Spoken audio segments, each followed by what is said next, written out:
இறக்கப்பட்ட இறுதியாக ஓதப்பட்ட சூரா அஹ்ஸாப். இந்த அஹ்ஸாப் சூராவை பற்றி நிறைய பேசலாம்.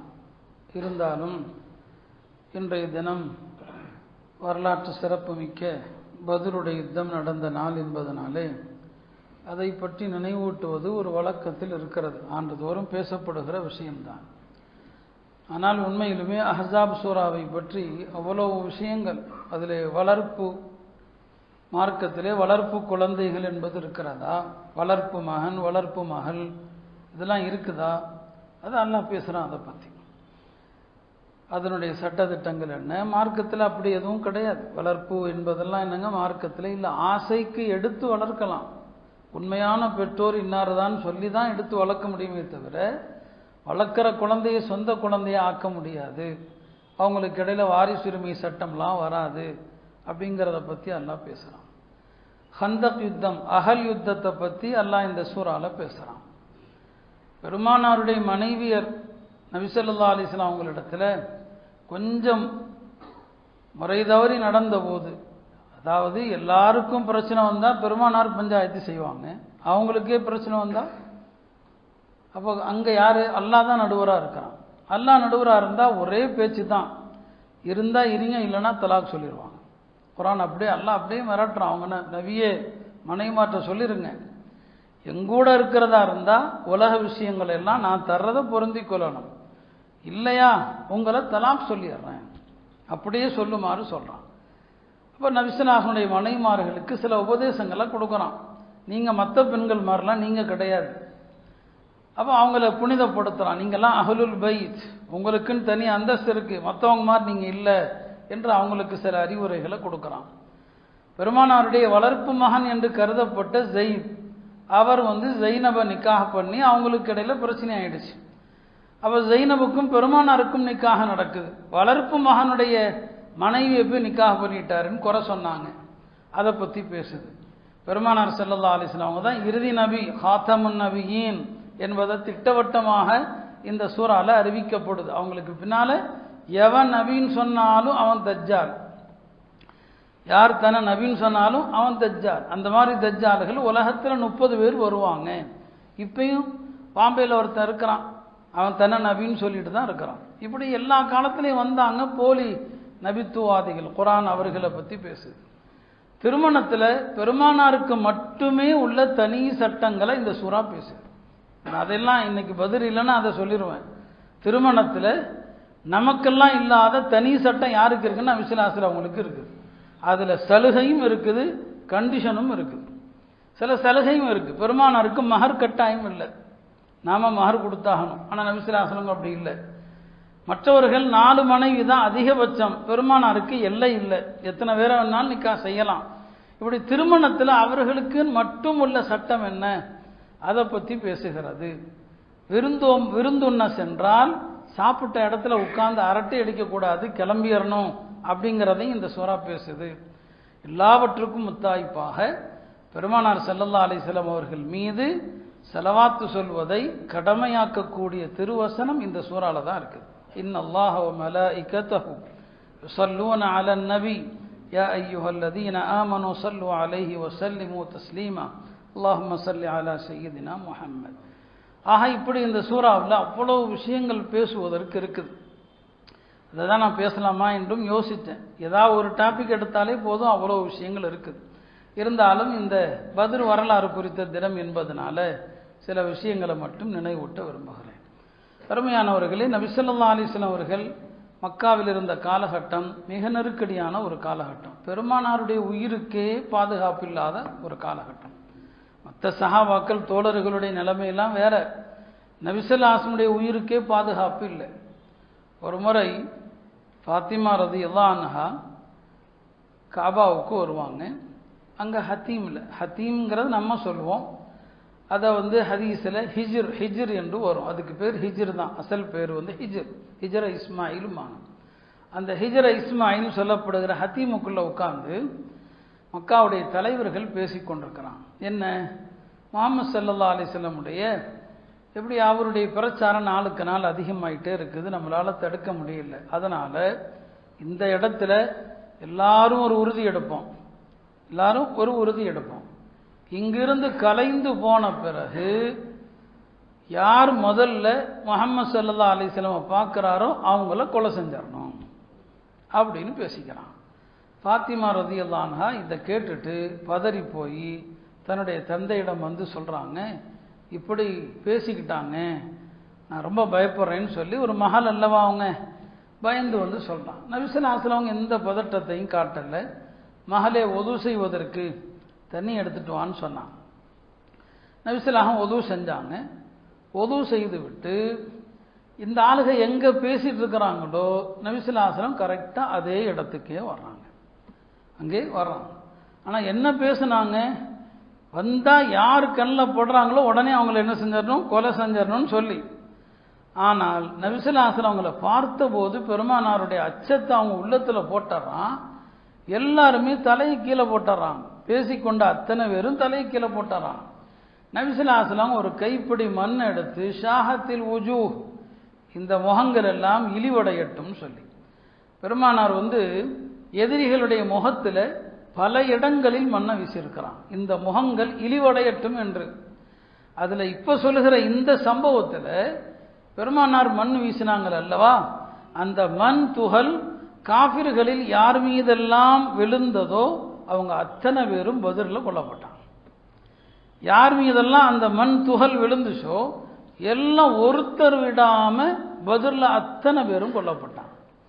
ஆக நாம் சொல்ல வந்தது பெருமானார் ஸல்லல்லாஹு அலைஹி வஸல்லம் அவங்களுக்கே ஆபத்தான சூழ்நிலை, நபி ஸல்லல்லாஹு அலைஹி வஸல்லம் தொழ முடியாத அச்சுறுத்தல். அபூ ஜஹல் ஒரு நாள் சொன்னா, இன்னைக்கு காபால வந்து முஹம்மது தொழுவதை நான் பார்த்தால் அவருடைய கழுத்தில் மிதிப்பேன்னு சொன்னான். நபி ஸல்லல்லாஹு அலைஹி வஸல்லம் சொன்னாங்க, அவன் அப்படி செஞ்சா அவனை மலக்குகள் நேருக்கு நேராக அவனை தண்டித்து விடுவார்கள் அப்படின்னு சொன்னான். இப்படி பல இன்னல்கள் அவர்களுக்கு. ஒரு நாள் நபி ஸல்லல்லாஹு அலைஹி வஸல்லம் தொலை வர்றாங்க. அப்போ அபூ ஜஹல் தடுக்கிறான். நான் தடுப்பேன், என்னுடைய சபை மக்கால பெரிய சபை, நான் அந்த சபையை கூப்பிட்டேன்னா முஹம்மது தாங்க மாட்டாருன்னு சொன்னான்.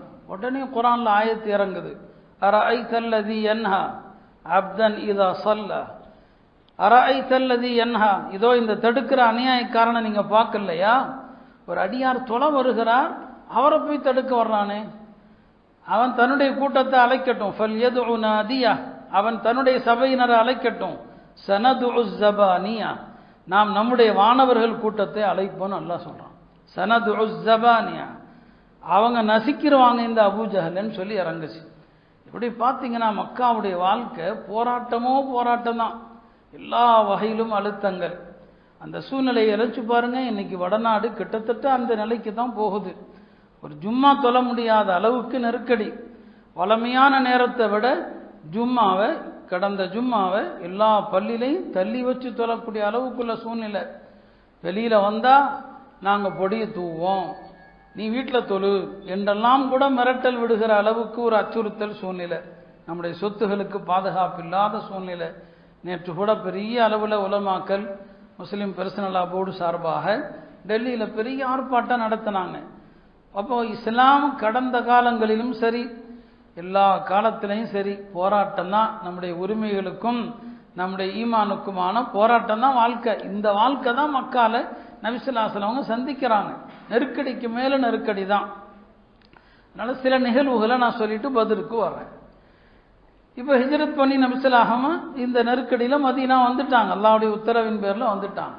சாத் இப்னு முஆத் அவர் வந்து ஒரு அன்சாரி சஹாபி. சாத் இப்னு முஆத் அங்குள்ள 2 கூட்டத்தில் ஒரு கூட்டத்துடைய தலைவர்.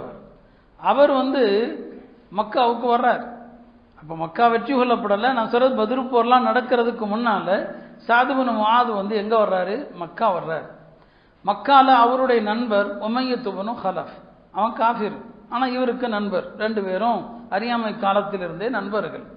சாத் இப்னு முஆத் உமையா வீட்டுக்கு வந்து, எப்பா நான் இந்த பகுதிக்கு வந்தேன், தவாஃப் செஞ்சுட்டு போகலான்னு வந்தேன், எனக்கு மக்கள் கூட்டம் இல்லாத நேரமாக பார்த்து சொல்லு. ஏன்னா அவர் முஸ்லீம் இல்லையா, தவாஃப் செய்ய முடியாது. மக்கள் கூட்டம் இல்லாத நேரத்தில் என்னை கூட்டு போய் ஒரு தவாஃப் செய்ய வச்சிருப்பான்னு சொல்கிறார். உமையா சொல்கிறான், சரி நான் யாரும் இல்லாத நேரத்தில் உன்னை கூட்டு போகிறேன்னு சொல்லி யாரும் இல்லாத நேரத்தில் கூட்டு போய் இவர் நிம்மதியாக தவாஃப் செஞ்சுட்டு இருக்கிறாரு. அங்கே வந்துடுறான். யார் இந்த சைத்தான் அபூ ஜஹல் வந்துடுறான். இங்கே யார் நீ, கேட்குறான். உன்னை பார்த்தா நம்ம ஆள் இல்லையே. ஆமாம், நான் மதீனால இருந்தால் வர்றேன். அவர் தைரியமாக சொல்கிறார், மதீனால இருந்தால் வர்றேன். மதீனாலிருந்து வந்து இங்கிருந்து ஓடி வந்த ஒருத்தருக்கு அடைக்கலம் கொடுத்து அவருக்கு உதவி செஞ்சு நீ இங்கே வந்து நிம்மதியாக தவாஃப் செய்கிறியா அப்படின்னு அபூ ஜஹல் மிரட்டுறான். அவரும் பதிலுக்கு ஒன்றும் விடலை. என்ன நீ மிரட்டுறியா, நீ இங்கே என்ன தவாஃப் செய்ய முடியாமல் நீ தடுத்தேன்னு சொன்னால் மக்காவாசிகளுடைய வியாபார கூட்டம் நீங்கள் சிரியாவுக்கு போகிறதா இருந்தால் மதீனாவை கிராஸ் பண்ணி தான் போகணும். ஒரு கூட்டம் போக முடியாமல் நான் தடுத்துருவேங்கிறாரு அவர். உமையா பயப்படுறான். அவன் சாது இப்னு முஆத்கிட்ட சொல்கிறான், எப்பா தயவு செஞ்சு அவர்கிட்ட பேசாத, இந்த மக்கா பள்ளத்தாக்குக்கே அவர் தான்ப்பா தலைவர், நீ அவர்கிட்ட போய் சத்தமாக பேசுறியேன்னு சொல்லி. அவர் வந்து பயப்படல, திரும்பவும் பேசுகிறார். அபூ ஜஹலுக்கும் சாது இப்னு முஆதுக்கும் வாக்குவாதம். இவர் உமையா பதறார், நீ அவர்கிட்ட போய் பேசாதப்பான்னு சொல்லி. சாது இப்னு முஆது பார்த்தாங்க, உமையாவின் பக்கம் திரும்பினாங்க. இவர் நீ என் நண்பன் தான், ஆனால் என் நபி சொல்லியிருக்கிறாங்க உன்னையும் நாங்கள் கொல்ல தான் போகிறோன்னு சொல்லி. அப்போ உமையா அரண்டு போய் கேட்பான், என்ன கொல்ல போறீங்களான்னு சொல்லி. ஆமாம், இதை முகமது சொன்னாங்களா? ஆமாம், முகமது ஸல்லல்லாஹு சொன்னாங்க. இந்த சம்பவம் புகாரில் வருது, ஞாபகம் வச்சுக்கோங்க. உமையா அரண்டு போய் வீட்டில் போய் தன் மனைவிட்ட சொல்கிறான், இப்படி சாது வந்தார், முகமது என்ன கொல்ல போகிறாரா அப்படின்னு சொன்னார். அப்போ அந்தம்மா சொல்லிச்சு, அவர் சொன்னார்னா அது நடக்கும், நீ எங்கேயும் போகாத, வீட்டில் உட்காந்துக்க, தயவு செஞ்சு யார் கூப்பிட்டாலும் எங்கேயும் போயிடாத அப்படின்னு அந்த அம்மா சொல்லுது. இதெல்லாம் மக்காவுடைய நிலைமை எப்படி இருந்துச்சு, அன்றைய சூழ்நிலை எப்படி இருந்துச்சுங்கிறதுக்காண்டி சொன்னேன். ராக ரசூல் ஸல்லல்லாஹு உயிருக்கு ஆபத்து, தோழர்கள் அல்லல் படுறாங்க. அல்லாஹ்வுடைய கட்டளையின் பேரில் மதீனா வந்தாங்க. மதீனத்து அன்சாரிகளுடைய அரவணைப்பில் அவங்க அங்கே ஓடிட்டு இருக்கிறாங்க. இப்போ இந்த நிலையில் மதீனா வந்த பிறகு முஸ்லீம்கள் ரொம்ப சிரமம்தான் படுறாங்க. அன்சாரிகள் அரவணைத்தாலும் எல்லா அன்சாரிகளும் பணக்காரங்கள் இல்லை, அவங்கள நடுத்தரமானவர்கள் இருக்கிறாங்க. எல்லாருமே கஷ்டப்படத்தான் செய்கிறாங்க. எந்த அளவுக்கு சிரமமான சூழ்நிலைன்னு சொன்னால், பெரும்பாலானவர்களுக்கு மொத்தத்தில் ஒரே ட்ரெஸ்ஸு தான், ஒரு ட்ரெஸ்ஸு தான், படுக்கிறதுக்கும் அதுதான், தொழுகைக்கும் அதுதான். அந்த ஒரு ட்ரெஸ்ஸு எப்படிங்கிறீங்க, சஹாபாக்கள் உடுத்தின ட்ரெஸ்ஸு. எஹராமில் நீங்கள் எந்த ட்ரெஸ்ஸை உடுத்துறீங்களோ அதுதான் சஹாபாக்கள் ட்ரெஸ், எஹராம் தான். எஹராமில் உடுத்துறோம் இல்லையா, அதில் பல பேருக்கு ஒரே துணி தான் இருக்கும், சில பேருக்கு ரெண்டு இருக்கும். அதனால் ஹதீஸில் பெருமானார் முறையெல்லாம் சொல்லி கொடுத்தாங்க. ஒரே துணி வச்சுருந்தா அவர் எப்படி மேலே சுற்றணும், ரெண்டு துணி வச்சுருந்தா அவர் எப்படி சுற்றணும், அப்படி தான் அப்படி இருந்துச்சு. அந்த ஒரு துணியில் தான் தொழுவார். ஒரு ஆள் தெரியாமல் கேட்டார், யார சொல்லலாம் தொழுகைக்கு ரெண்டு உடுப்பு தேவையான்னு சொல்லி. பெருமானார் கோபத்தில் கேட்டாங்க, அவலிக்குல்லிக்கும் சௌபான், என்னையா கேள்வி கேட்குற, உங்கள்கிட்ட எத்தனை பேர்கிட்ட ரெண்டு உடுப்பு இருக்குது, இருக்கிறதே ஒன்று தானே. அந்த அளவுக்கு என்னங்க வறுமை. முஹாஜிர்கள் மக்கால செழிப்பாக இருந்தவங்க வீடு வாசல் சொத்து எல்லாத்தையும் விட்டுட்டு வந்துட்டாங்க. நபிஸுல்லாஹு ரொம்ப கவலை, தோழர்களுடைய வறுமை, உடுத்த ஆடை இல்லை. இந்த நிலையில தான் பெருமானார் கேள்விப்படுறாங்க, அபூ சுஃபியானுடைய ஒரு வியாபார குழு 40 பேரோட ஒரு வியாபார குழு சிரியா போயிட்டு திரும்புகிறாங்க. அந்த வியாபார குழுவில் நிறைய மதிப்புள்ள பொருளோடு வர்றாங்க, அதை வழிமறிக்கணும். இப்போ இந்த இடத்துல ஒரு கேள்வி வரலாம், பெருமானார் கொள்ளையடிக்க போனாங்களா? இல்லை, கொள்ளையடிக்க போகலை, ஞாபகம் வச்சுக்கோங்க. முஹாஜிர்களுடைய அத்தனை சொத்தையும் மக்கா குறைஷிகள் எல்லா ஆட்டையை போட்டான், எல்லாத்தையுமே எல்லாருடைய சொத்துக்களையும் அபகரிச்சிட்டான், எதுவுமே இல்லை. ரசூல் ஸல்லல்லாஹு அலைஹி வஸல்லம் முஹாஜிர்கள் இழந்த அந்த சொத்துக்களை இந்த வணிக கூட்டத்திடமிருந்து பிடுங்க தான் வந்தான், அதுக்கு தான் வந்தான். மார்க்கத்தில் பழிக்கு பழிங்கிறது அதுதான். என் பொருளை எடுத்தவன்கிட்ட இருந்து நான் ஏன் அவன்கிட்ட இருந்து வேற ஒரு பொருளை பிடுங்கக்கூடாது? அப்போ இது கொள்ளையடிக்க வரல. இந்த முஹாஜிர் தோழர்கள் அத்தனை இழந்து வீடு இல்லாமல் வாசல் இல்லாமல் பல பேர் பள்ளியாசல் தான் அவங்களுக்கு எல்லாமே, பள்ளியில் தான் இருப்பாங்க. ஒரு 250 தோழர்கள் பள்ளிவாசலிலேயே நிதமும் இருப்பாங்க. அவங்க தான் சுஃபா, திண்ணை தோழர்கள், ஒன்றும் கிடையாது அவங்களுக்கெல்லாம்.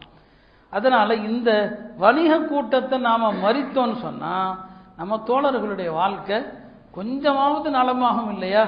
ஒரு தலைவருக்கு இந்த அக்கறை கூடவா இருக்காது. அதனால் அதை வழிமறிக்கணும், இதுதான் அசல் நோக்கம். அபூ அய்யூபுல் அன்சாரி சொல்கிறாங்க, நபி ஸல்லல்லாஹு அலைஹி வஸல்லம் அவங்க தோழர்கள் எங்கள்கிட்ட சொன்னாங்க, இந்த மாதிரி ஒரு கூட்டம் வருது நான் கேள்விப்பட்டேன் அபூ சுஃபியானுடைய தலைமையில், அந்த கூட்டத்தை வழிமறித்தா நமக்கு செல்வங்கள் கிடைக்கும், அதனால் வழிமறிக்கலாம். பாருங்கள், யுத்த நோக்கமே இல்லை, வழிமறிக்கலாம் சொல்கிறாங்க. எல்லாரும் வரணும்னு தேவையில்லை. இந்த போரை பெருமானார் கட்டாயமாக்கல. தபூக் போருக்கு கிளம்புறது கட்டாயமாக்கினாங்க, எல்லாரும் வரணும். ஆனால் இந்த போருக்கு வரணும்னு சொல்லலை. யார்கிட்ட வாகன பிராணி இருக்குதோ, ஒட்டகமோ குதிரையோ இருக்குதோ, அவங்க மட்டும் வந்தா போதும், அவங்க பின்னால ஏறி வர்றவங்க வந்துக்குங்கன்னு சொல்லிட்டாங்க. அப்ப கட்டாயப்படுத்தல நபி ஸல்லல்லாஹு அலைஹி வஸல்லம் அவங்க விரும்புறவங்க வாங்கன்னு சொல்லிட்டாங்க. இப்ப சஹாபாக்கள் விரும்பினா வரலான்னு சொல்றதுனால எல்லாருமே கிளம்பல, போருக்கும் யாரும் ஆயத்தமாகல, போருக்குரிய பொருளையும் எடுக்கவும் இல்லை. அப்படியே என்ன செய்யறாங்க, கொஞ்சம் கொஞ்சமா கேள்விப்பட்டு ஒரு 300 சொச்சம் பேர் என்ன செய்யறாங்க, வர்றாங்க. நோக்கம் அபூ சுஃபியானுடைய அந்த கூட்டத்தை வழிமறிக்கணும். பெருமானார் வந்த இந்த தோழர்களுடைய கூட்டத்தில் வெறும் 80 ஒட்டகம் தான் இருக்குது. 80 ஒட்டகத்துல தான், ஒரு ஒட்டகத்துல 3 பேர் 4 பேர், ஒரு ஒட்டகத்தில் நபி ஸல்லல்லாஹு அலைஹி வஸல்லம், ஹஜ்ரத் அலி, அபூ லுபாபா 3 பேரும் முறை வச்சு வருவாங்க. முறை வச்சு ஒரு ஆள் மேலே உட்காந்தா கீழே 2 பேர் நடப்பாங்க. பெருமானார் ஸல்லல்லாஹு அலைஹி வஸல்லம் கீழே இறங்கி நடக்கிற நேரம் வரும்போது ஹஜ்ரத் அலி, அபூ லுபாபா 2 பேருமே சொன்னாங்க, யார சொல்லலாம், நீங்க மேலேயே வாங்க, ஒட்டகத்திலே இருங்க, நாங்க கீழே உங்களுக்கு பதிலாக நடக்கிறோம். என்னை விட நீங்கள் வலிமையானவர்களும் அல்ல, என்னை விட நீங்க வலிமையான ஆளுகளாக கிடையாது. உங்களுக்கு எப்படி கூலி தேவையோ, அல்லாஹ்வுடைய சவாபு தேவையோ, நானும் அந்த கூலியின் பக்கம் தேவையுள்ளவன், அதனால நானும் நடப்பேன்னு என்ன செஞ்சாங்க, தன்னுடைய முறை வரும்போது கீழே நடந்தாங்க. இப்படிதான் அல்லாஹ்வுடைய தூதர் இருந்தாங்களே தவிர ஒரு தலைவர்னு சொல்லி ஒரு ஓரத்தில் போய் உட்கார்ந்துட்டு இருக்க மாட்டாங்க. எல்லா போர்லையும் அவங்களும் சேர்ந்து உழைப்பாங்க. இப்படியாக என்னங்க, ஒரு ஒட்டகத்தில் பல பேருன்னு இருக்கிறாங்க, ஒரு குதிரை அவ்வளோதான், யார்ட்டையுமே குதிரை இல்லை, ஒரே ஒரு சஹாபிட்ட இருந்துச்சு. இப்படி வழிமறிச்சு வர்றதுக்கு வரான். அந்த காலத்திலையும் பாருங்க ஒற்றர்கள்லாம் இருந்தாங்க. அபூ சுஃபியான் மோப்பம் பிடிச்சிட்டார், அவர் சரியான ஆள், அவர் கில்லாடி. இப்படி மதீனாவிலிருந்து நம்மளை வந்து பிடிக்கிறதுக்கு வர்றாங்க அப்படின்னு சொல்லி என்ன செய்யறாரு, அவர் எப்படியோ தெரிஞ்சிடறாரு. தெரிந்து உடனடியாக அவர் லம்லம் அப்படிங்கிற ஒரு ஆளை கூப்பிட்டு, இப்படி எங்களுடைய வணிக குழுவுக்கு ஒரு ஆபத்து வந்திருக்கு, நீ என்ன செய், வேகமா எவ்வளவு வேகமா மக்கா போக முடியுமோ மக்கா போய் இது மாதிரி அபூ சுஃபியானுடைய வணிக குழுவுக்கு ஆபத்து வந்திருக்குது, நீங்கள்லாம் காப்பாற்ற புறப்படுங்க அப்படின்னு மக்கால போய் எங்களுக்கு முன்னால போய் சொல்லு அப்படின்னு லம்லம்னு ஒரு ஆளை என்ன செய்யறாரு, நியமிக்கிறாரு. யாரு, அபூ சுஃபியான். இந்த லம்லம் அப்படிங்கிறவரும் மக்கா போறார். நான் ஏற்கனவே சொல்லியிருக்கிறேன், பல முறை சொல்லியிருக்கிறேன், இவர் போய் அறிவிக்கிறதுக்கு முன்னால மக்கால ஒரு சம்பவம் நடக்குது. ஹஜ்ரத் அப்பாஸ், அவர் அப்போ மக்கால தான் இருக்கிறார். அப்பாஸ் ரலியல்லாஹுடைய சகோதரி ஆத்திகா அவர்கள் ஒரு கனவு கண்டிருப்பாங்க. அந்த கனவுல, அந்த அம்மா பார்த்த கனவுல ஒரு மனிதர் மக்கால இருக்கிற 3 இடத்துல ஒரே அறிவிப்பு செய்வார். 3 இடத்துல, அபுத்தஹங்கிற இடத்துல, காபால வந்து அபு குபைஸ் மலை மீது 3 அறிவிப்பு செய்வார். 3 இடத்துல ஒரே அறிவிப்பு செய்வார். அந்த அறிவிப்பு என்ன, துரோகிகளே நீங்கள் இறக்க போகிற இடத்தை நோக்கி புறப்படுங்கள், நீங்கள்லாம் கொல்லப்படுகிற இடத்தை நோக்கி புறப்படுங்கள் அப்படின்னு அவர் சொல்றார் கனவுல. பிறகு அவர் வந்து ஒரு பாறையை உருட்டி விடுறார். அந்த பாறை வந்து செதறுது. அது செதறி எந்தெந்த என்னங்க மக்கால இருக்கிற எல்லா வீட்டுக்குள்ளேயும் போகுது. இது அந்த அம்மா பார்க்குற கனவு. அவங்க தன்னுடைய சகோதரர்கிட்ட அப்பாஸ்கிட்ட சொல்றாங்க, இப்படி ஒரு கனவு பார்த்தேனேன்னு சொல்லி. யார்ட்டையும் சொல்லாதீங்கன்னு அவங்க சொல்றாங்க, யார்ட்டையும் சொல்லாதீங்க அப்படின்னு சொல்லி அப்பாஸ்கிட்ட சொல்றாங்க.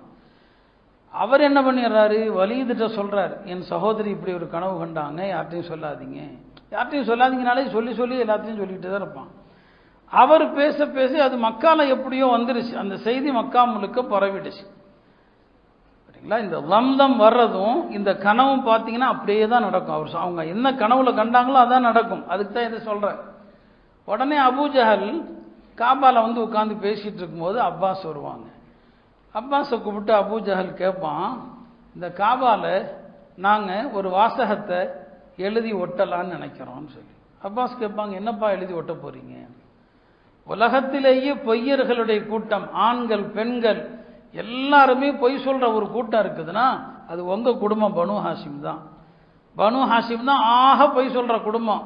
நாங்கள் காபால எழுதி வைக்க போறோம். அவன் பேசுறதே ஒரு உணர்ச்சியை தூண்டுற மாதிரி தான் என்ன செய்வான், பேசுவான். கோவப்படாதவனும் கோவம் வந்துடும். நீங்க தான் பெரிய பொய்யர் கூட்டம்னு சொல்லி. அப்பாஸ் கேட்குறாங்க, என்ன நாங்கள் அப்படி என்ன பொய் சொன்னோம்? ஆமாம், ஒரு சகோதரி ஒரு கனவு கண்டுச்சாமே, எப்பா உங்களெலாம் ஆண்கள் தான் நபின்னு சொல்லுவாங்கன்னு பார்த்தா பொம்பளைங்களும் நபின்னு சொல்ல ஆரம்பிச்சிட்டாங்க அப்படின்னு சொன்னான். அப்போ இது ஒரு பக்கம் என்னங்க நடக்குது. அப்போ ஆத்திகா கோவப்படுறாங்க தன்னுடைய சகோதரர்கிட்ட, நான் தான் சொல்ல வேணான்னு சொன்னேன், ஏன் சொன்னீங்கன்னு சொல்லி. இது ஒரு பக்கம் நடக்க கரெக்டாக அந்த தம்தம் வர்றார். அவங்க கனவுல எங்கெல்லாம் பார்த்தாரோ அந்த இடத்துல நின்னெல்லாம் அவர் அறிவிப்பு கொடுக்குறாரு.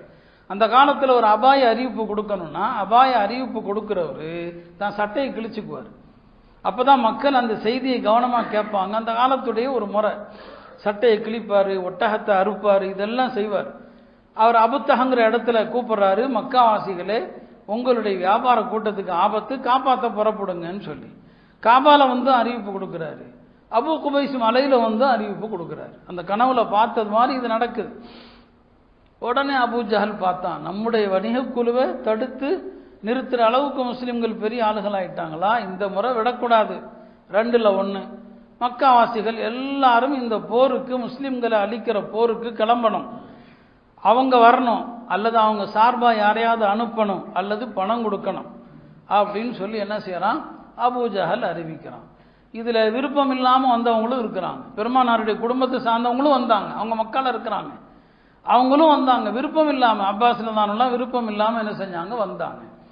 இப்போ நான் சொன்னேன் இல்லையா, இப்போ இந்த அறிவிப்பு வருது, எல்லா தலைவர்களும் கிளம்பி வரணும். மக்கால இருக்கிற தலைவர்கள் எல்லாரும் கிளம்புறாங்க. உமையா மட்டும்தான் கிளம்பாமல் இருக்கிறான். ஏன்னா நான் சொன்ன பிறகு முன்னால் ஒரு சம்பவம், சாது பின் முஆது சொன்னாங்க, ஒன்று நாங்கள் கொல்லுவோம்னு சொல்லி. உமையா வேண்டாம், இந்த போருக்கு நாம் போனால் நம்ம கொல்லப்படுவோம், அவருக்கு ஏற்கனவே தெரிஞ்சு போச்சு, அவர் கிளம்பல. ஆனால் அபூ ஜஹல் வந்து அவர்கிட்ட ரொம்ப கடுமையாக பேசுவான். அவரும் வேற வழி இல்லாமல் இவன் நம்மளை வந்து என்னங்க தன்மானத்தை வந்து என்னங்க இழிவுபடுத்துவான், கேவலப்படுத்துவான்னு சொல்லி வேற வழி இல்லாமல் புறப்படுறார். அவர் மனைவி கேட்குறாங்க, எப்படிங்க புறப்படுறீங்க, நீங்கள் கொல்லப்படுவீங்கன்னு ஏற்கனவே சொல்லியிருக்கிறாரு முஹம்மது ஸல்லல்லாஹு அலைஹி வஸல்லம். அப்போ அவன் சொல்கிறான், இல்லை இல்லை நான் கொஞ்ச தூரம் போயிட்டு தப்பிச்சு வந்துடுவேன்னு சொல்லி. மொத்தத்தில் அவனும் இந்த போரில் கலந்து கொல்லப்பட்ட ஒரு ஆள் தான். இப்படி மதீனா மக்காவிலிருந்து அவர்கள் படைகளோட கிளம்புறாங்க. இதுக்கு நடுவில் அபூ சுஃபியான் சொல்லி அனுப்புனவர் வேறொரு வழியாக அவர் தப்பிச்சிட்டார். முஸ்லிம்கள்கிட்ட அவர் சிக்கல்ல தப்பிச்சிட்டார். அவர் தப்பித்த செய்தியும் சொல்லி அனுப்புகிறார் மக்காவாசிகளுக்கு, நான் தப்பிச்சிட்டேன், நீங்கள் வந்து படையெல்லாம் திரட்டி வர வேண்டாம், போர்லாம் வேண்டாம், எல்லாம் திரும்பிடுங்கன்னு சொல்லி. இந்த தகவல் அபூ ஜஹலுக்கு வந்து கிடைத்ததும் அவன் தனக்கே ஒரு ஆணவத்தில் சொன்னான், அல்லாஹ் மீது ஆணையாக நாம் திரும்ப போவது கிடையாது, நாம் பத்ருக்கு வந்தே தீருவோம், பத்ருக்கு வருவோம், ஒட்டகங்களை அறுப்போம், தினமும் விருந்தளிப்போம், பாடகிகளை வைத்து பாட்டுகள் எல்லாம் இசைக்கப்படும், நாம் பெறப்போற வெற்றியை அரபுலகமே பேச வேண்டும் அப்படின்னு ஆணவத்தில் சொல்கிறான். அல்லாஹ் அவனை அங்கே கொண்டு வரணும்னு முடிவு பண்ணிட்டான். அவனுக்கு சாவு அங்கே தான் இருக்குதுங்கிறத அவன் ஆணவத்தில் பேசினான். இல்லை, கண்டிப்பாக நமக்கு இந்த தடவை விட்டுறக்கூடாதுன்னு சொல்லி. அதனால கிளம்ப தான் போகிறோம். அவர் தப்பிச்சா என்ன, நாம புறப்படுறது உறுதி.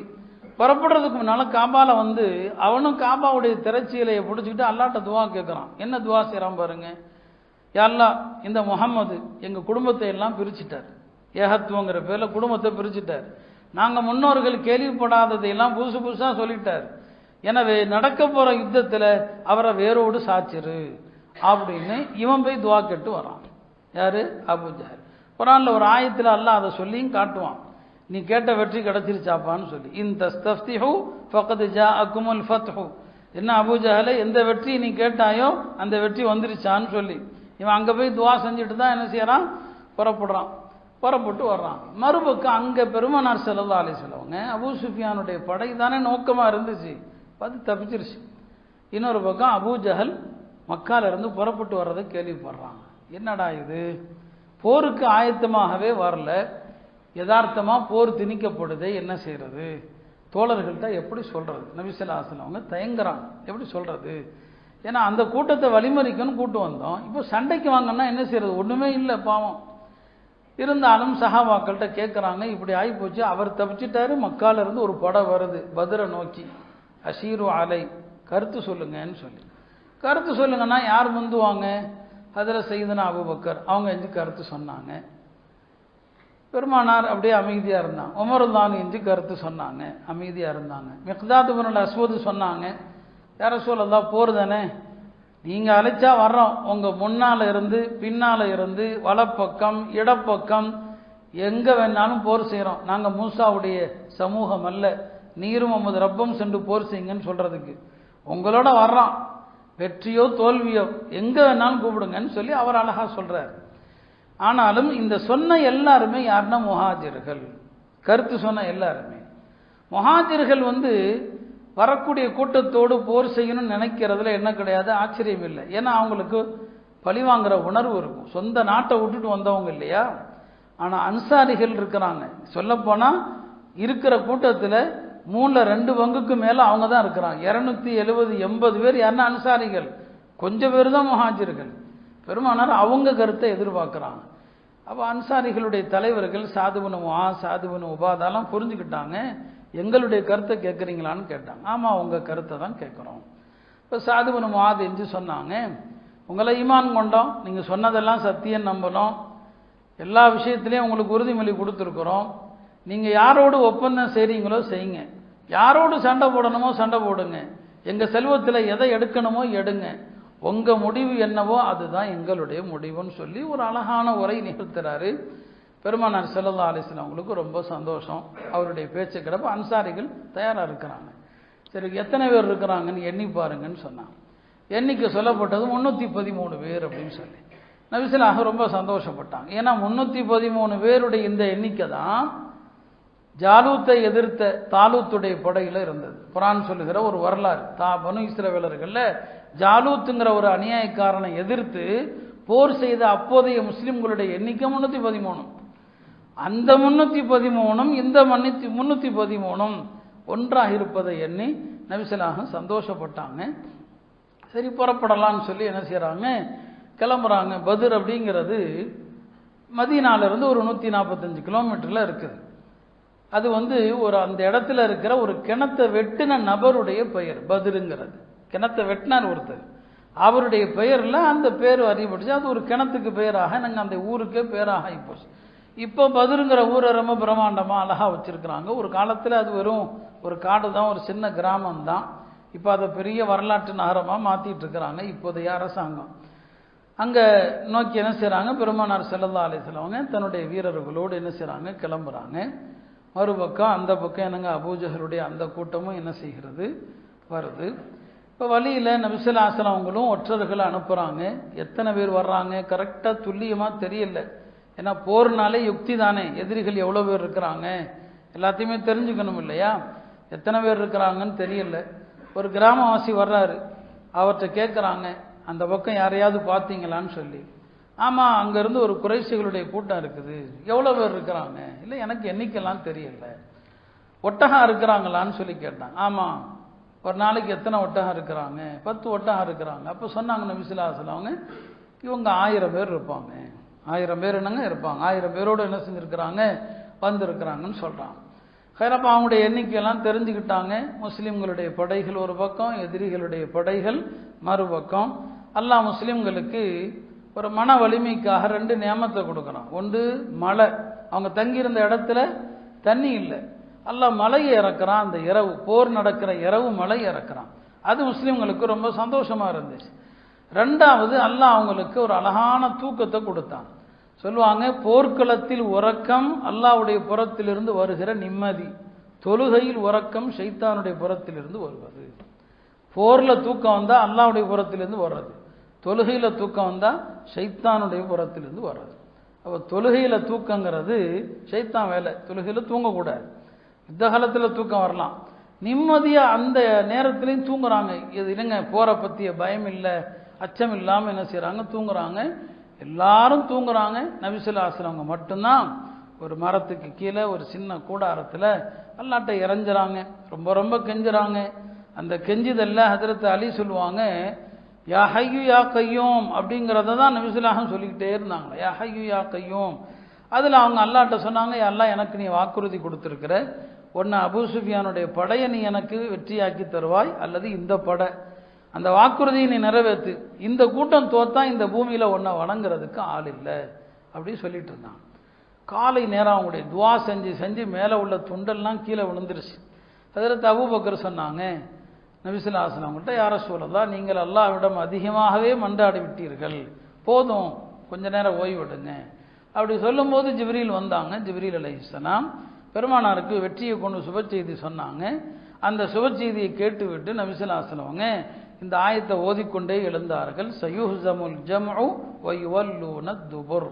இந்த படை தோற்கடிக்கப்படும், இந்த படை புறமுதுகிட்டு ஓடுவார்கள். என்று சொல்லிவிட்டு காலையில் சொன்னாங்க, அவங்க போர் நடக்கிற இடத்துக்கு வர்றதுக்கு முன்னால் சொன்னாங்க, இந்த இடத்துல அபூஜஹல் கொல்லப்படுவான், இங்கே உமையா கொல்லப்படுவான், இங்கே உத்பா கொல்லப்படுவான், இங்கே ஷைபா கொல்லப்படுவான் என்று எல்லாத்திலையும் சொல்லிட்டாங்க. அல்லாஹ் வானவர்களையும் இறக்குறான். வானவர்கள் எல்லா போர்லையும் வருவாங்க, ஆனால் போர் செஞ்சது பத்ரில் மட்டும்தான். வானவர்கள் போரே செஞ்சாங்க பத்ரில். 1-2 நிகழ்ச்சிகளை நான் அதை பற்றி சொல்கிறேன். போரே செஞ்சாங்க. இப்போ காலையில் போர் ஆரம்பிக்கிற நேரம் நபி ஸல்லல்லாஹு அலைஹி வஸல்லம் வழிகாட்டுறாங்க எப்படி அம்பரியணும். அதெல்லாம் ரொம்ப நுணுக்கமானது. அவங்க சொன்ன ஒவ்வொரு விஷயமும் அம்பரிகிறது எப்போனா அம்புகளை வீணாக்கிடக்கூடாது, அம்புகளை வீணாக்கிடக்கூடாது. அதனால் எப்படி அம்பரியணும், எந்த நேரத்தில் எரியணும், தூரத்திலிருந்து எரிஞ்சு வீணாக்கிடாதீங்க, எதிரிகள் பக்கத்தில் வரும்போது எரிங்க என்றெல்லாம் அந்த தோழர்களுக்கு என்ன செய்கிறாங்க, வழிகாட்டுறாங்க. 2 அணியினரும் நிற்கிறாங்க, ரெடியாக நிற்கிறாங்க. அந்த காலத்தில் முதல்ல தனித்தனியாக மோதுவாங்க. நபி ஸல்லல்லாஹு அலைஹி வஸல்லம் அவங்க அன்சாரிகளில் தான் சில பேர் அனுப்ப தயாரானாங்க. எதிரிகள் சொன்னாங்க, வேண்டாம் வேண்டாம், எங்களுடைய சிச்சா மக்கள் அவங்களே அனுப்புங்க, அவங்கள தான் நாங்கள் பார்க்க விரும்புகிறோம். இப்போ நபி ஸல்லல்லாஹு அலைஹி வஸல்லம் தன் குடும்பத்திலிருந்தே 3 பேர்த்தை எஞ்சிக்க சொல்லுவோம். ஏன்னா இவங்களும் அவங்களும் தான் உறவினர்கள். அலியை எஞ்சிங்க, ஹம்சா உபைதா 3 பேரும் பனு ஹாஷிமில் உள்ளவங்க, போய் மோதுங்கன்னு சொல்லி ஹதரத் அலி ஹம்சா உத்துபாவோடு மோதுவாங்க, அலி ஷைபாவோடு மோதுவாங்க, உபைதா வலீதோடு மோதுவாங்க. முதல் 2 பேரும் துவங்கி ஆரம்பத்திலே வீழ்த்திடுவாங்க. ஹதரத் அலி உத்பா ஷைபாவை, ஹம்சா உத்பா வீழ்த்திடுவாங்க. உபைதாவுக்கும் வலீதுக்கும் போராட்டம் கடுமையாக இருக்கும். இவங்க 2 பேரும் போய் வலீதையும் கொண்டுருவாங்க. ஆரம்பத்திலேயே குறைஷி தலைகள் 3 தலைகள் முதலே முடிஞ்சு போயிடும். 3 தலைகள் முதலே என்னங்க முடிஞ்சிடும். அதுக்கப்புறம் 2 அணியிலையும் போர் கடுமையாகும். இந்த போர்க்களத்தில் பல தலைகள் என்னங்க எதிரிகள் கொல்லப்படுறாங்க. அதில் முக்கியமான ஆள் யார், உமையத்து இப்னு ஹலஃப். நான் ஆரம்பத்தில் சொன்னேன் இல்லையா, சாத் இப்னு முஆது சொன்னாங்கன்னு சொல்லி, ஒன்று நாங்கள் தான் கொல்லுவோம். உமையா தன்னுடைய மகனோட தவிக்கிறான், யாராவது நமக்கு அபயம் கொடுக்க மாட்டாங்களா, நம்ம கொல்லப்பட்டுருவோம். ஏன்னா அவரும் சொல்லியிருக்கிறார், போர்க்களமும் முஸ்லிம்களுக்கு சாதகமாக தான் இருக்குது, அப்போ யாராவது நமக்கு பாதுகாப்பு கொடுக்க மாட்டாங்களான்னு பார்க்கும்போது போர்க்களத்தில் யாரை பார்க்குறாங்க, அப்துர் ரஹ்மான் இப்னு அவுஃபை பார்க்குறாங்க. அப்துர் ரஹ்மான் இப்னு அவுஃபும் உமையாவும் நண்பர்கள், இஸ்லாத்துக்கு முன்னால் நண்பர்கள். அவர் அறியாமை காலத்தில் அவருடைய பேர் அப்து அம்ரு, இஸ்லாம் ஆனதும் அப்துர் ரஹ்மான் பேர் வச்சுக்கிட்டார். அவரை பார்க்குறான். உடனே அவர் என்ன செய்கிறாரு, கூப்பிட்றார் தன் நண்பரை, எப்பா நம்ம 2 பேரும் நண்பர்கள், என்னை என் மகனை நீ தான் காப்பாற்ற முடியும். அப்துர் ரஹ்மான் இப்னு அவுஃபும் சரி அவன் நண்பனாச்சே அவனை பாதுகாக்கலான்னு சொல்லி உமையாவையும் அவர் மகனையும் அரவணைச்சி கூட்டு வரலான்னு நினைக்கும் போது உமையாவை ஹஜ்ரத் பிலால் ரலியல்லாஹு அன்ஹு பார்த்துருவாங்க. பிலால் பார்த்ததுமே இவன் இருந்தால் நான் பிழைக்க முடியாது, ஏன்னா இந்த உமையா தான் ஹஜ்ரத் பிலாலை மக்கால கொடுமைப்படுத்தின ஆளு.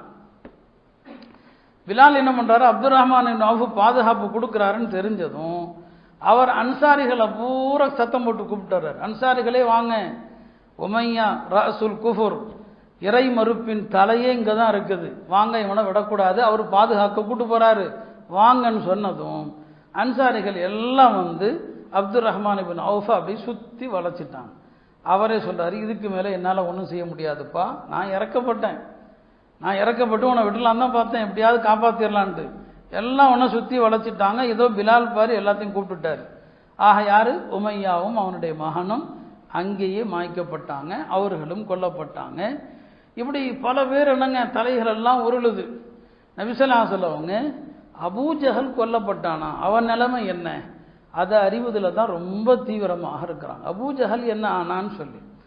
அபூஜஹலை வீழ்த்தினது 2 பேர், 2 நபர்கள், முஆத் இப்னு அம்ரு, முஆத் இப்னு அஃப்ரா. இந்த 2 பேரும் சேர்ந்து தான் அபூஜஹலை வீழ்த்துறாங்க. அவங்க போருக்கு வரும்போதே லட்சியத்தோடு வந்தாங்க, இவனை எப்படியாவது கண்டுபிடிச்சி வீழ்த்தணும். இந்த 2 பேரும் அன்சாரிகள், அவங்களுக்கு தெரியாது இல்லையா அபூஜஹல் யாருன்னு தெரியாது.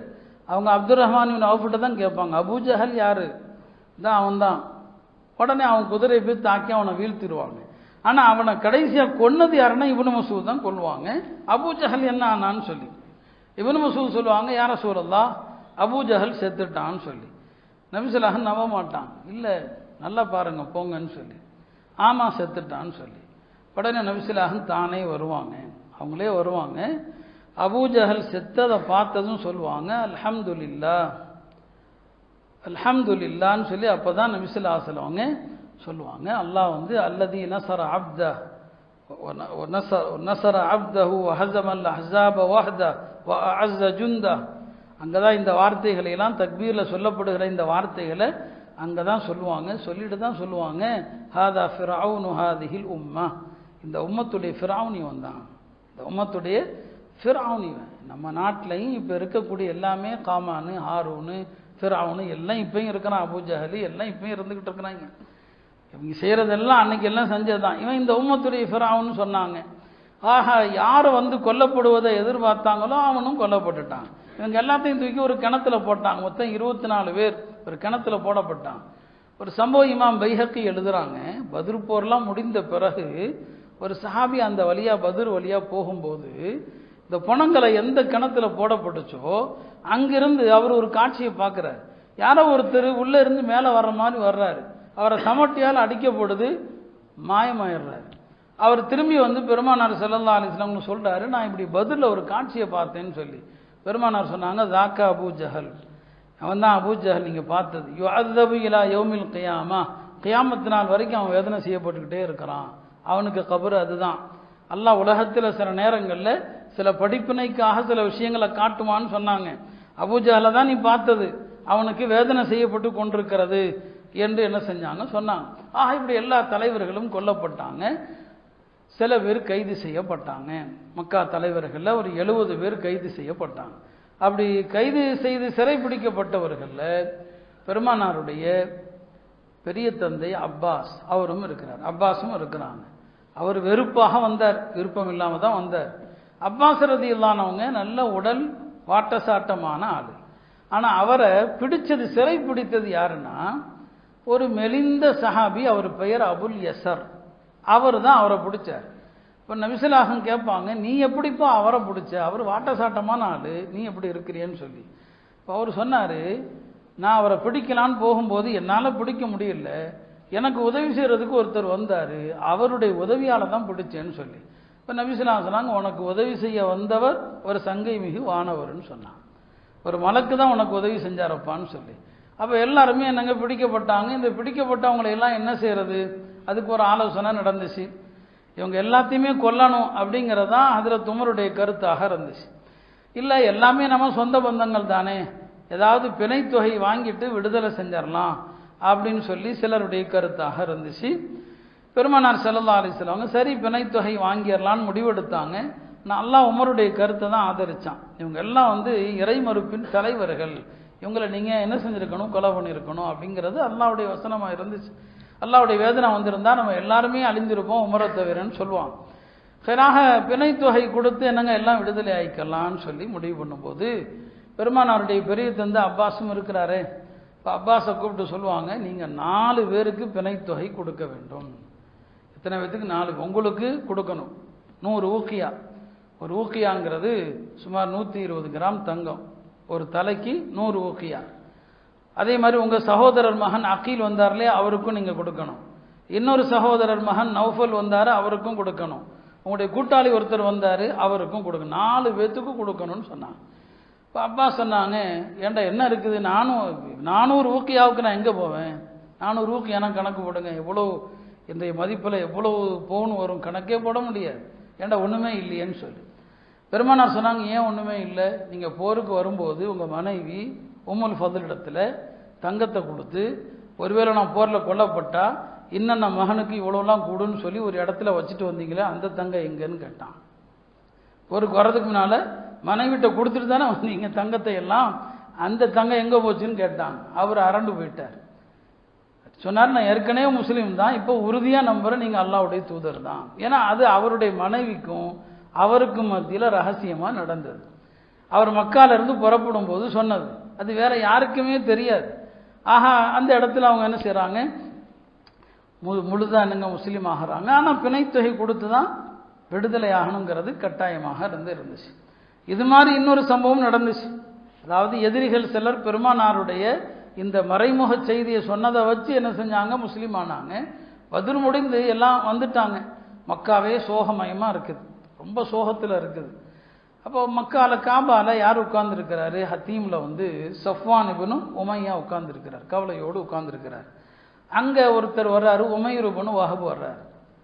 இப்போ உமைர் சொல்கிறாரு சஃப்வானை பார்த்து, சஃப்வானும் கவலையில் தான் இருக்கிறாரு, இவ்வளோ பெரிய தோல்வி சந்திச்சிட்டோமே, மக்காவுடைய தலைகள் எல்லாமே கொல்லப்பட்டுட்டாங்களேன்னு சொல்லி. உமைர் சொல்கிறாரு, எனக்கு இப்போ இருக்கிற கோபத்திற்கு நேராக மதீனா போய் நான் முகம்மதை கொல்லணும்னு நினைக்கிறேன். ஆனால் எனக்கு கொஞ்சம் கடன் இருக்குது, அந்த கடன் இல்லைன்னா என் மகன் கைதியாக இருக்கான், அந்த கைதியை போய் எப்படியாவது கூட்டு வர்ற மாதிரி போய் நான் அவரை கொன்றுவேன், அவ்வளோ கோபத்தில் நான் இருக்கேன்னு சொல்லி. சஃப்வான் பார்த்தாரு, அவர் பெரிய பணக்காரர், பின்னால் முஸ்லீம் ஆகிட்டாரு.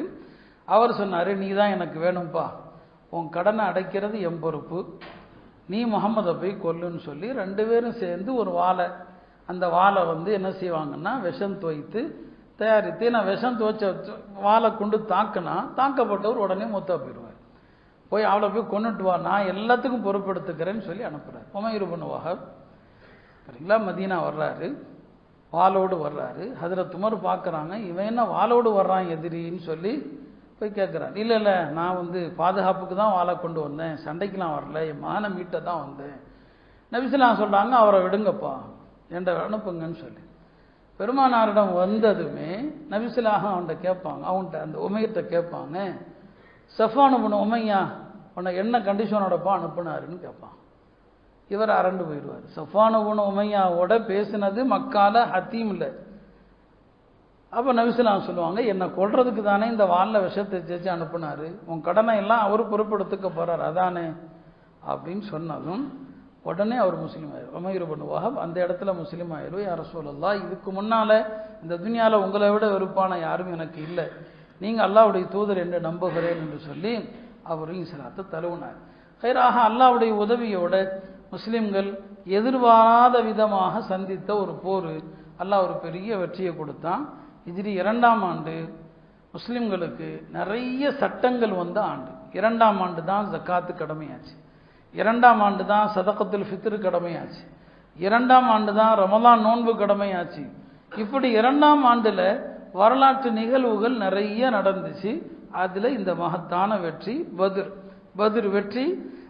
அதை தொடர்ந்து முதல் ஈது பெருநாள், அந்த ஈது முஸ்லிம்களுக்கு ஒரு மகிழ்ச்சியான ஈதாக இருந்தது. முஸ்லிம்களில் 14 பேர் கொல்லப்பட்டாங்க, அன்சாரிகளில் 8 பேர், மீதி உள்ளவங்க முஹாஜிர்கள். ஆக இந்த போரில் அல்லாஹ் வந்து முஸ்லிம்களுக்கு ஒரு மகத்தான வெற்றியை கொடுத்து எதிரிகளுக்கு உள்ளத்தில் ஒரு பயத்தை ஏற்படுத்தினா, அதனால அல்லாஹ் அதற்கு யௌமுல் ஃபுர்கான் என்று சொல்றான். நமக்கு இதில் என்ன படிப்பினை? இஸ்லாம் என்பது எல்லா காலத்திலையும் சோதனைகளோடு நிறைந்த ஒன்று தான். முஸ்லிம்கள் வந்து மகிழ்ச்சியாக நிம்மதியாக இருந்த காலங்களும் உண்டு, ஆனால் பெரும்பாலும் போராட்டங்கள் தான் அவங்களுடைய வாழ்க்கையே. அதுதான் இந்த புனிதமிகு ரமலான்லேயே முஸ்லிம்கள் ஏராளமான போரை சந்திச்சிருக்கிறாங்க. சலாஹுத்தீன் அய்யூபுடைய காலத்தில் பைத்துல் மக்திஸ் மீட்டப்பட்டது இந்த ரமலானுடைய மாதத்தில் தான், ஹுத்தீன் போரில் தான் அது மீட்கப்படுது. அப்படி ஒரு போராட்ட வாழ்க்கை தான் இது. இன்னைக்கு நாம் சந்திக்கிறது எதுவுமே ஒரு புதிதல்ல, எல்லா காலத்திலையும் நடந்தது தான். அல்லாஹ்வுடைய வாக்குறுதி என்ன? நாம் உண்மை முஸ்லிம்களாக இருந்து பாவ மன்னிப்பு தேடக்கூடியவர்களாக இருந்தால் அல்லாஹ் நம்மளை தண்டிக்க மாட்டான். அதான் அல்லாஹ்வுடைய வாக்குறுதி. எனவே நாமும் இந்த இந்தியாவுடைய சூழ்நிலையை வென்றெடுக்கணும்னு சொன்னால் அந்த தோழர்கள்ட்ட என்ன உறுதி இருந்துச்சோ அதே உறுதியும் ஈமானும் தௌபாவும் நம்மிடத்தில் இருந்தால் அல்லாஹும் உதவி செய்வான். எனவே அபூஜஹல்கள் எல்லா காலத்திலையும் இருப்பாங்க, ஃபிரௌன் ஹாமான் காரூன் எல்லா காலத்திலையும் இருப்பாங்க. நேற்று ஓதி ஒரு வசனத்தில் அல்லாஹ் சொல்லுவான், ஃபிரௌன வ ஹாமான வ காரூன், எல்லாத்தையும் அழிச்சோம், ஒருத்தனை கூட விட்டு வைக்கலன்னு அல்லாஹ் சொல்கிறான். ஏன்னா இந்த மாதிரி சர்வாதிகாரிகளுக்கு அல்லாஹ் உடனே தண்டனை கொடுக்க மாட்டான். அவங்களுக்கு அல்லாஹ் காலத்தை வச்சிருக்கிறான், அவன் ஒரு காலண்டர் வச்சிருக்கிறான். அந்த நேரம் வரும்போது தான் இவர்களுக்கு தண்டனை வரும். நாம் அவசரப்படுற மாதிரி உடனே தண்டனை வராது. எல்லாம் வல்ல அல்லாஹ் சத்திய சஹாபாக்களுடைய வரலாறுகளை படித்து நம்முடைய ஈமானை புதுப்பித்து அவர்களை போல உண்மையான மோமின்களாக வாழ அல்லாஹ் நமக்கும்